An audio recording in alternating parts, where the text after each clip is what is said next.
আশুরার রোজা দয়া করে প্রত্যেকে কি বার? মঙ্গল বুধবার। মঙ্গল বুধবার কি 9-10? জি, মঙ্গল বুধবার। আপনার এই মঙ্গলবার এবং বুধবার প্রত্যেকে রোজা রাখার চেষ্টা করবে ইনশাআল্লাহ। মজার বিষয় হলো সোমবারে রাসূলুল্লাহ সাল্লাল্লাহু আলাইহি সাল্লাম এমনিতেই সারা বছর সোমবারে রোজা রাখতেন। তাহলে ইচ্ছা করলে সোমবারের রোজাটাও মিলাইয়া নিলে 3টা হয়ে যাবে। সোমবারের রোজা সোমবার নবীজির আমল হিসাবে রাখলেন, আর আশুরাও নবীজির আমল। মঙ্গলবার এবং বুধবার 9 এবং 10 এই 2 দিন আল্লাহ নবী সাল্লাল্লাহু আলাইহি ওয়াসাল্লাম বলছেন, আশুরার রোজা কেউ যদি রাখে আল্লাহ তাআলার কাছে আমি আশা করি আল্লাহ তাআলা তার পেছনের 1 বছরের পূর্ণ গুনাহ মাফ করে দেন। আইয়ুকাফিরা সানাতাল্লাতী ক্বাবলা। এবং তাফসীরে ইবনে কাসিরের মধ্যে আছে রমজানের রোজা পূর্ণ 1 মাস ফরজ হওয়ার পূর্বে এই আশুরার রোজা ফরজ ছিল। অর্থাৎ আল্লাহ নবী সাল্লাল্লাহু আলাইহি ওয়াসাল্লাম এবং সাহাবায়ে কেরাম রমজানের রোজা ফরজ হওয়ার আগে আশুরার রোজাটাকে ফরজ হিসাবে আদায় করতেন, গুরুত্ব দিতেন। এই জন্য রমজানের রোজা ফরজ হওয়ার পরে আশুরার রোজা সুন্নত এবং মুস্তাহাবের পর্যায়ে আসছে, কিন্তু গুরুত্ব রয়েই গেছে। এই জন্য ইনশাআল্লাহ এটাই বরকতের আমল, মেইন আমল, যে 9-10 অর্থাৎ মঙ্গলবার বুধবার আপনারা, অথবা বুধবার বৃহস্পতিবারও যদি কেউ রাখেন তাতেও সমস্যা নেই। 10-11 আল্লাহ তাআলা আমাদের প্রত্যেককে তৌফিক দান করেন। হযরত ওমর রাদিয়াল্লাহু তাআলা আনহু তিনি সাহাবীদেরকে নিয়ে পরামর্শ করছিলেন, বসে বললেন কি করা যায়, আমরা একটা বছর তারিখ আমরা একটা সিদ্ধান্ত করি, মাশওয়ারা ভিত্তিক পরামর্শ করি।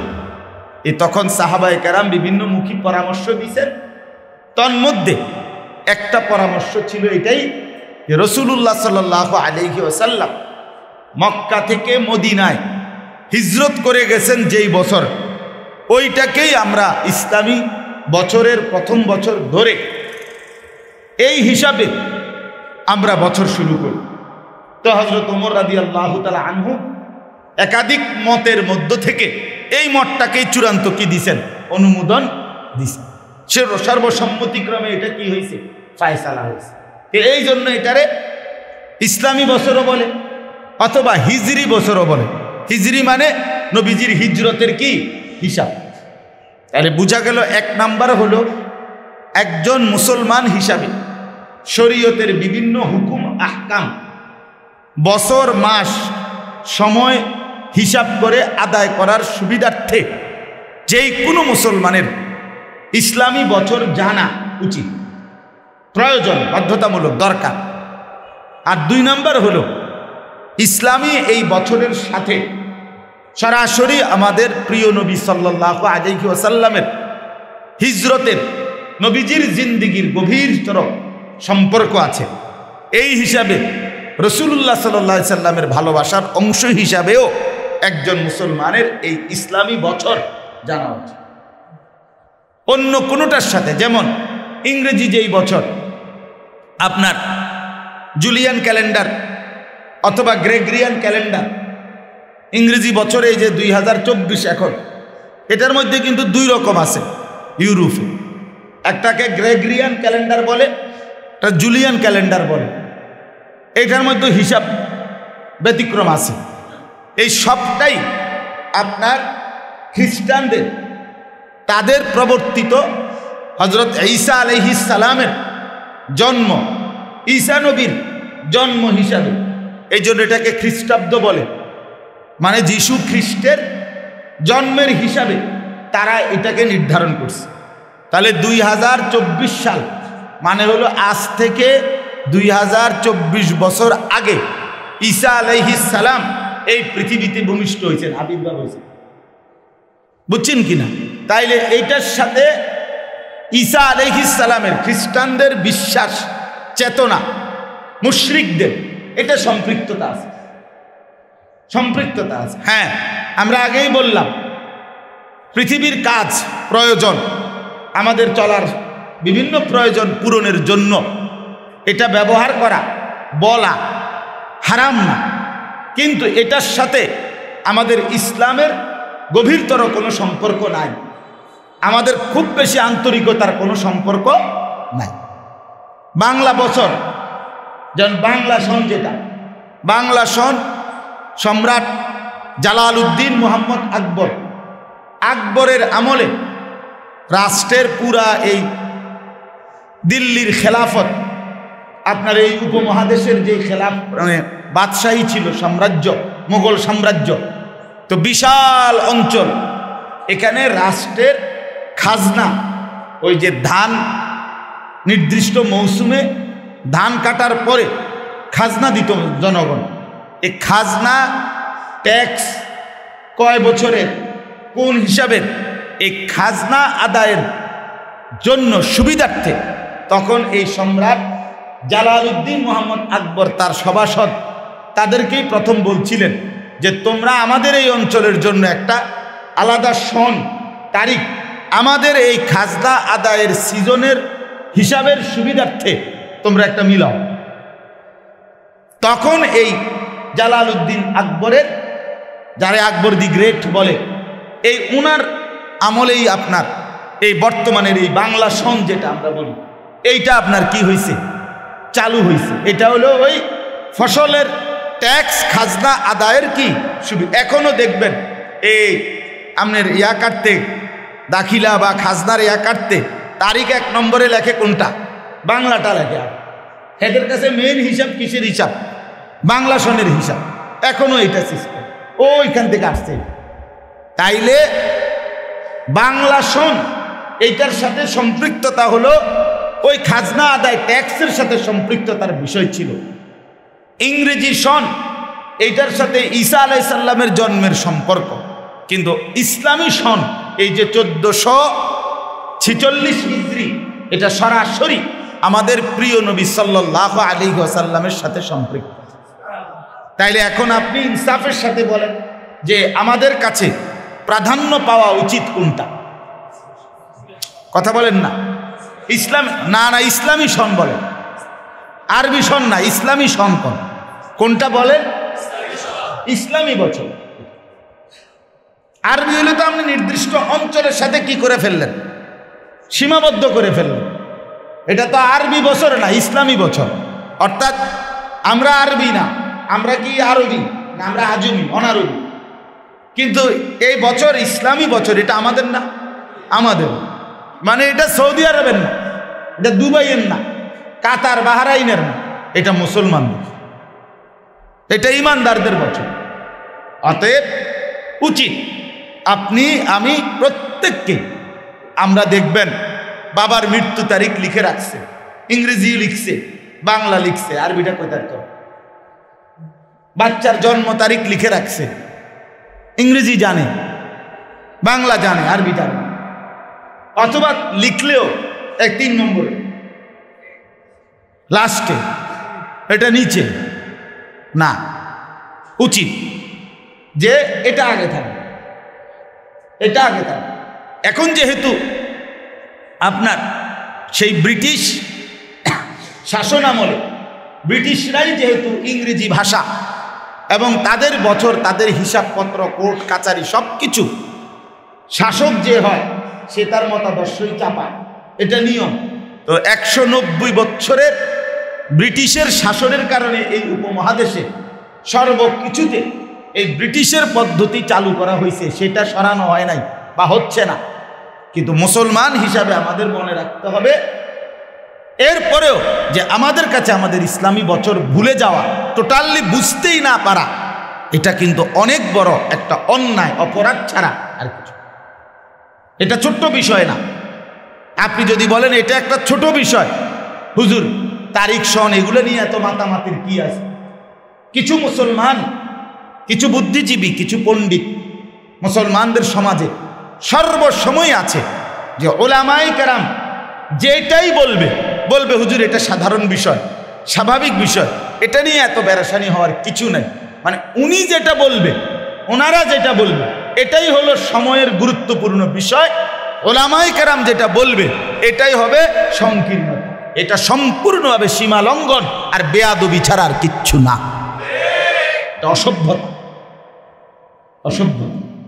একটি জাতি মুসলমানের একটা বিশাল গোষ্ঠী বলতেই পারে না যে ইসলামী বছর আজকে কত সন।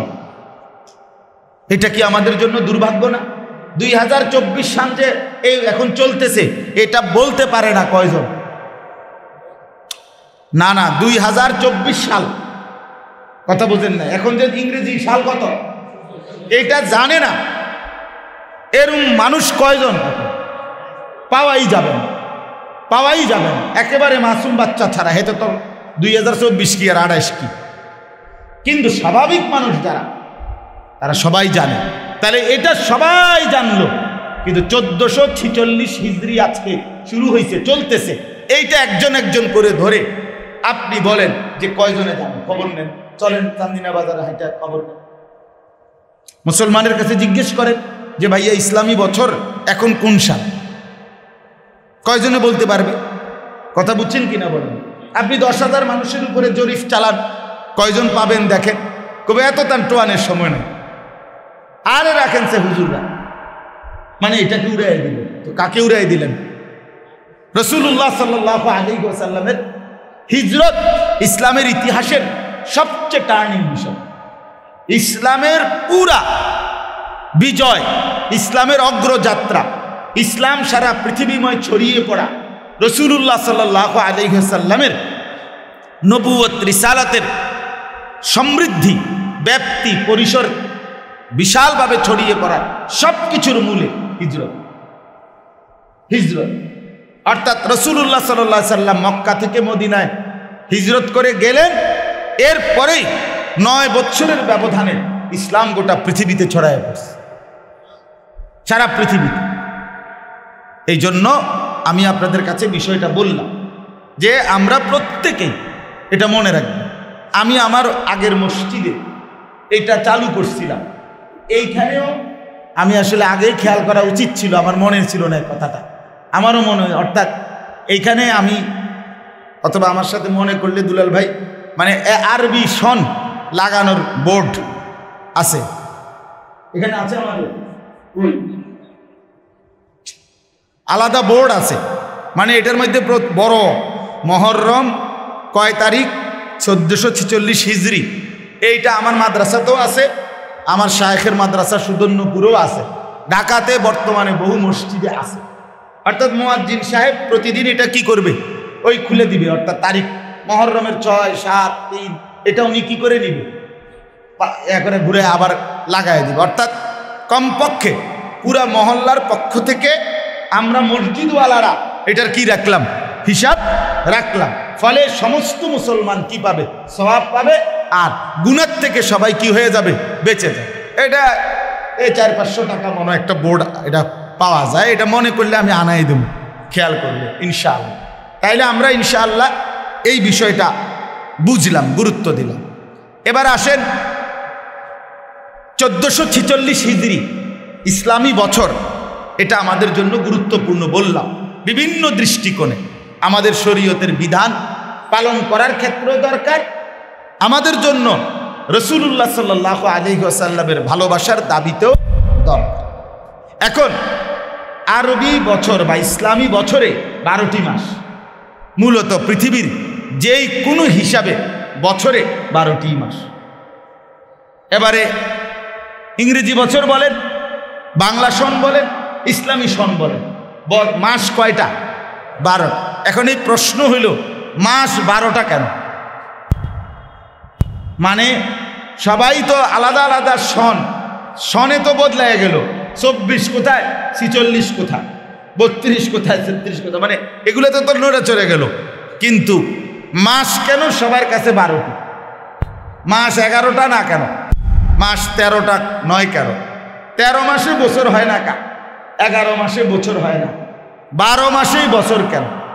আল্লাহ তাআলা কোরআনুল কারীমে এই কথাটাই আমি আয়াত পড়ছি, এটা সরাসরি 10 নম্বর পারা কোরআনুল কারীমের 9 নম্বর সূরা, সূরায়ে তাওবা, এই সূরার 36 নম্বর আয়াতে আল্লাহ তাআলা নিজেই বলেছেন যে আল্লাহ তাআলা আসমান জমিন সৃষ্টির আগেই লৌহে মাহফুজে এই সৃষ্টি জগতের সমস্ত কিছুর তাকদীর, ফায়সালা আল্লাহ যখন লিপিবদ্ধ করাইছেন, তখনই আল্লাহ তাআলা এই পৃথিবীতে বছর হবে 12টি মাসে, এটা আল্লাহই সিদ্ধান্ত করে 12 সংখ্যাটি নির্ধারণ করে দিয়েছেন।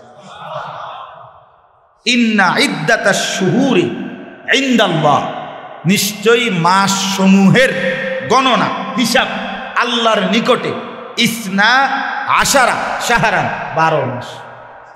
যে ইসনা আশারা অর্থ 12, ইসনা আশারা অর্থ কি? ফি কিতাবিল্লাহ, এই সিদ্ধান্তটা আল্লাহ কোথায় দিয়েছেন? ফি কিতাবিল্লাহ, আল্লাহর কিতাবে। এখানে অর্থ হলো লৌহে মাহফুজ। লৌহে মাহফুজ যেখানে আল্লাহ তাআলা আল্লাহর সমস্ত মাখলুকের তাকদীর লিখছিলেন, লেখাইছেন। আল্লাহকে বাদ দিয়ে সব কিছুর কি আছে? তাকদীর আছে। মা সেওয়াল, আল্লাহ বাদে যা কিছু আছে, আসমান জমিন চন্দ্র সূর্য গ্রহ নক্ষত্র, আলো অন্ধকার, নদী সাগর পানি, খাল বিল, কীট পতঙ্গ জন্তু জানোয়ার পোকা মাকড়, সব কিছুর কি আছে? তাকদীর আছে। তকদির শুধু মানুষের না, তকদির সমস্ত মাখলুকাত। ওই এই পিঁপড়াটা কতদিন বাঁচবে, কি খাবে না খাবে, তাকদীর আছে। এই সাগরে কতটা ঢেউ আসবে, কতবার জোয়ার আসবে, কতবার ভাটা আসবে, এটা তাকদীর আছে, এটা হিসাব আছে। নাহলে নদী মরে যায় কেন? অর্থাৎ নদীর জোয়ার ভাটা বন্ধ হয় কেন? তো হিসাব শেষ। কথা বুঝছেন না? জোয়ার ভাটা তো কি কারো সিদ্ধান্তে আসে না, আল্লাহর ফয়সালায় আসে না। তো সব কিছু, এই আসমান কতক্ষণ থাকবে, এই সূর্য কতবার আলো দিবে, কতবার ডুববে, সব কিছু তাকদীর একেবারে সব। নুন ওয়াল কালামি ওয়া মা ইয়াসতুরুন, কোরআনে আছে আল্লাহ তাআলা কলম সৃষ্টি করে সেই কলমের মাধ্যমে তার সমস্ত সৃষ্টির তাকদীর লেখাইছেন। তো ওইখানে আল্লাহ লেখাইছেন যে এই পৃথিবীতে কিয়ামত পর্যন্ত আমার বান্দাদের জন্য বছরের হিসাব হবে 12টি মাস। মাস হবে কয়টি? ইয়াউমা খালাকাস সামাওয়াতি ওয়াল আরদা, আল্লাহ তাআলা বলেন আসমান এবং জমিন সৃষ্টির সময় এই সিদ্ধান্তটা কার্যকর হয়েছে। অর্থাৎ ফায়সালা নিছে আগে লৌহে মাহফুজে, যে পৃথিবীতে মানুষের চলমান ধারায় মাস হবে কয়টি। আর এটা শুরু হয়েছে কোন দিন? শুরু হয়েছে যেদিন আসমান জমিন সৃষ্টি হয়েছে, সেদিন থেকেই আল্লাহ তাআলা 12 মাসের হিসাব চালু করে দিয়েছে। অতএব সেই যে চালু হয়েছে, আর কোনোদিন কিয়ামত পর্যন্ত 12 মাসকে যত ষড়যন্ত্রই করুক, যত বিরোধিতাই করুক, যার কাছে ভাল লাগুক বা না লাগুক, হ্যাঁ, মাস 12টাই থাকবে। এই জন্য কেউ এই পর্যন্ত 12 মাসকে 13 মাস বানাইতে পারে নাই, 12 মাসকে 11 মাস বানাইতে পারে নাই। অতএব এটা ইহুদি বলেন, খ্রিস্টান বলেন, হিন্দু বলেন, বৌদ্ধ বলেন, নাস্তিক বলেন, সবার কাছেই হিসাবে মাস গুনার মাস কয়টা? অতএব কোরআনুল কারীম যে সত্য, ইসলাম যে সত্য, এটাও একটা প্রমাণ যে আবহমান কাল থেকে আল্লাহর কথা এটাই যে 12 মাস, এটা এখনো 12 মাসই আছে। অতএব এটা প্রমাণ হলো যে কোরআনই সত্য। কারণ এই তথ্যটা তো কোথায় আছে? এটাই তো হয়েছে, এটাই তো বাস্তবতা। এটা কমাইলে বেসাইলে হইতো না। একবার কমাইয়া চাইছেন আপনার দেশে যে 1 ঘন্টা, কি মুশকিল হয়েছে মনে নাই? আমার তো মনে আছে। বেটা মাছ কিনছিল, বাজারের থেকে নিয়ে আইছে, মাছ হাতে ধরে নিতেছে, মানুষে কেবল জিগায় কি ও মাছ কত? মাছ 200 টাকা। তো বেচারা বিরক্ত হইয়া কয়, আরে শুধু কেবল মানুষের জিগায়, যা একটা ব্যাগ কিনা মাছ নিয়ে এলাই, তাইলে আর মানুষের জিগাবে না। তো ব্যাগের মধ্যে মাছ নিয়ে এইবার হাঁটতেছে, এবার মানুষের জিগায় কি ও ব্যাগে কি? তো কয় মাছ না। কয় মাছ কত? কয় 200। তাহারে আল্লাহ, আগে তো জিগাইছে শুধু মাছ কত, অন্ধ জিগায় ব্যাগে কি? তো আবার কম লাগে মাছ, এরপরে আবার জিগায় মাছ কত। তো কথা আরো 1 লাইন কি হয়েছে, বাড়ছে। তো 1 ঘন্টা কমাইয়া অবস্থা আসিল এই, প্রত্যেক কথায় জিগান লাইতো, আগের 9টা না অনকার 9টা। বুঝেন নাই কথা? এটা আগের 10টা নাকি এখনকার? ওই সময় এইটা ছিল, মানে এই কয়দিন হায় রে পেরেশানি। শুধু এটা জিজ্ঞাসা করতে হইতো যে আগের 9টা না অনকার 9টা, আগের 8টা না অনকার 8টা, এরকম হিসাব।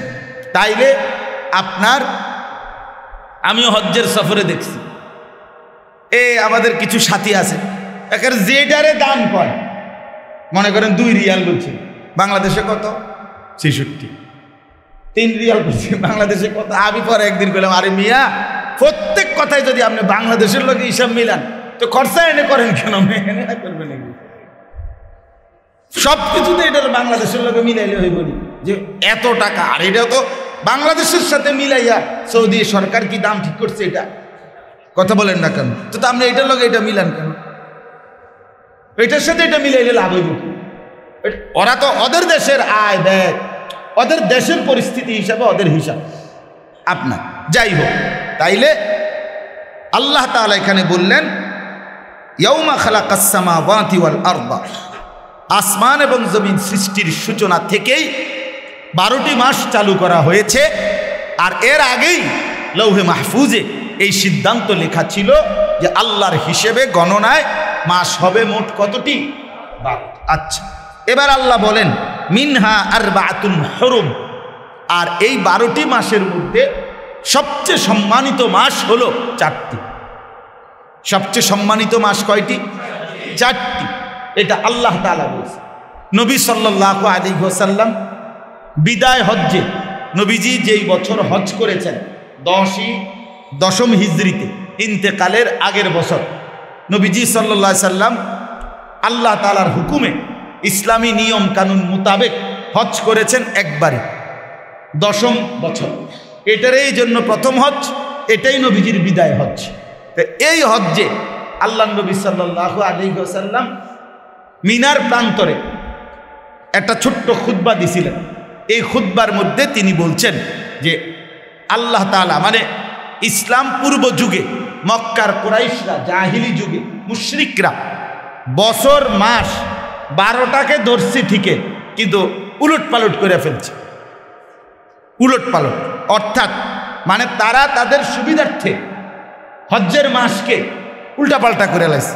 সিরিয়ালে মনে করেন রজব, শাবান, রমজান, শাওয়াল, জিলকদ, জিলহজ, এমনি সিরিয়াল। তাহলে এখন মনে করেন শাওয়াল মাস, কথার কথা, তাহলে এরপরের মাস কি? জিলকদ মাস, তাহলে হজের মাস।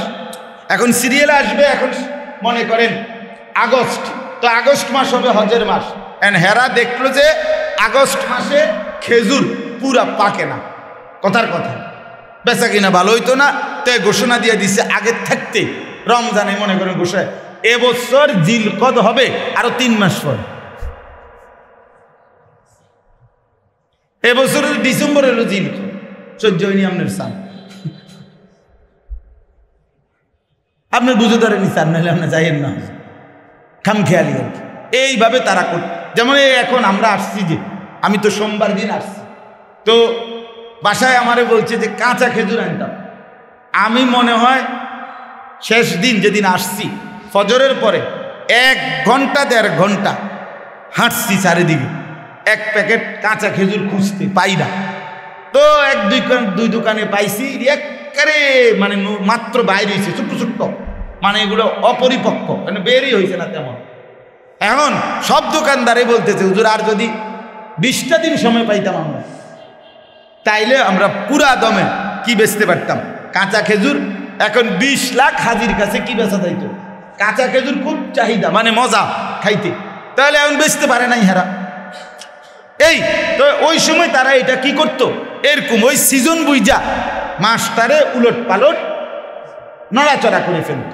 কিন্তু আল্লাহ তাআলা কোরআনুল কারীমে এই আয়াত আর রাসূলুল্লাহ সাল্লাল্লাহু আলাইহি সাল্লাম ওই দিন মিনার প্রান্তরে বললেন যে দেখো, মক্কার মুশরিকরা যতভাবেই উলট পালট করছিল, সব উলট পালট ভাও হইয়া এই বছর আল্লাহর কুদরতে নবীজি যে বছর হজ করছেন, স্বাভাবিকভাবে সিরিয়ালে যে মাস হজের মাস, ওইভাবেই আইসা আল্লাহর কুদরতে মিলা গেছে। ইন্না জামানা কাদ ইস্তাদারা কাহাইয়াতি, নবীজি বলছেন। তখন মধ্যে নবীজি বললেন এই 4টি মাস যেটা আল্লাহ বলছেন সম্মানিত, এই 4 মাস হলো জিলকদ, জিলহজ মুহররম, এই এখন আরেকটা হলো রজব। ওই রমজান শাবানের আগের মাস রজব মাস।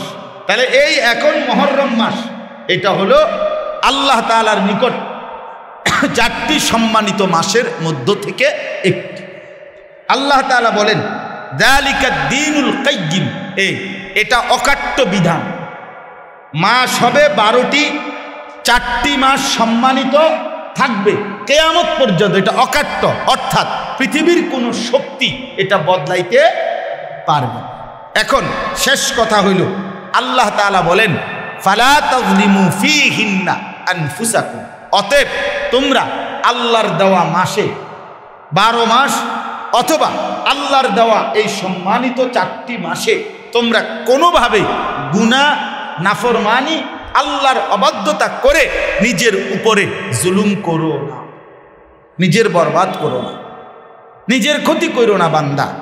তার মানে আল্লাহ তাআলা আমাদেরকে স্পষ্ট বুঝাইলেন, বান্দা মাস আমার, বছর আমার, সপ্তাহ আমার, রাত আমার, দিন আমার, আলো আমার, অন্ধকার আমার, এগুলো আমার। অতএব আমার দেওয়া এই মাসগুলোতে, সম্মানিত মাসে অথবা পূর্ণ 12 মাসে তুমি নিজের উপরে জুলুম করো, তুমি জুলুম করো না, তোমার না এটা। তুমি যে রাতে নাফরমানি করছো এটা তোমার তো না, তুমি যে দিনের আলোতে অন্যায় করছো এটা তো তোমার না, এটা তো আমার। এখান থেকে এটাই সবক যে আল্লাহর দেওয়া এই চন্দ্র, সূর্য, এই রাত, দিন, এই মাস, সপ্তাহ, বছর, দিন, আমাদের উচিত কোনোভাবেই আমরা নিজের উপরে জুলুম না করি, গুনাহ না করি।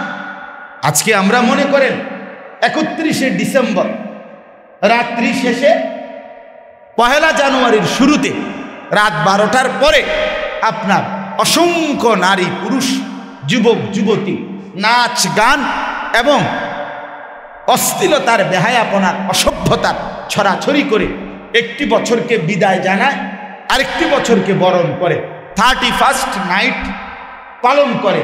অথচ এদের জিজ্ঞাসা করা উচিত যে এই 31শে ডিসেম্বর অথবা 1 জানুয়ারি, 1 জানুয়ারি, এটা তোর আব্বার না তোর দাদা? তোর আব্বার নিয়ে, তোর দাদার নিদিন। নাফরমান, তুই কার ফয়সালায় নাচবি? অসভ্য, জঙ্গলি। এজন্য কোন সুস্থ স্বাভাবিক মানুষ, বিবেকবান মানুষ এটা করতে পারে। 14ই ফেব্রুয়ারি নাচ, গান আর ওয়ার্ল্ড ভ্যালেন্টাইন্স ডে, বিশ্ব ভালোবাসা দিবস, এটা তোমার বাসের দিন। এটা তো তুমি কিভাবে ঠিক করলা? আল্লাহর দেওয়া দিনে তুমি নাফরমানির জন্য নির্ধারণ করলা কেন বলেন? এই জন্য দয়া করে এটা বুঝতে হবে। আমি আপনাদের কাছে অনুরোধ করলাম, এই চাঁদ, সূর্য, এই রাত, এই দিন, এই আলো, এই অন্ধকার কার বলেন না? সপ্তাহ, মাস, বছর, দিন কার বলেন?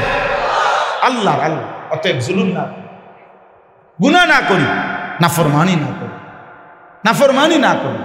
মুহররম মাসের একটি গুরুত্বপূর্ণ পবিত্র আমল, সেটা হলো আশুরার রোজা। দয়া করে প্রত্যেকে, কি বার? মঙ্গল বুধবার।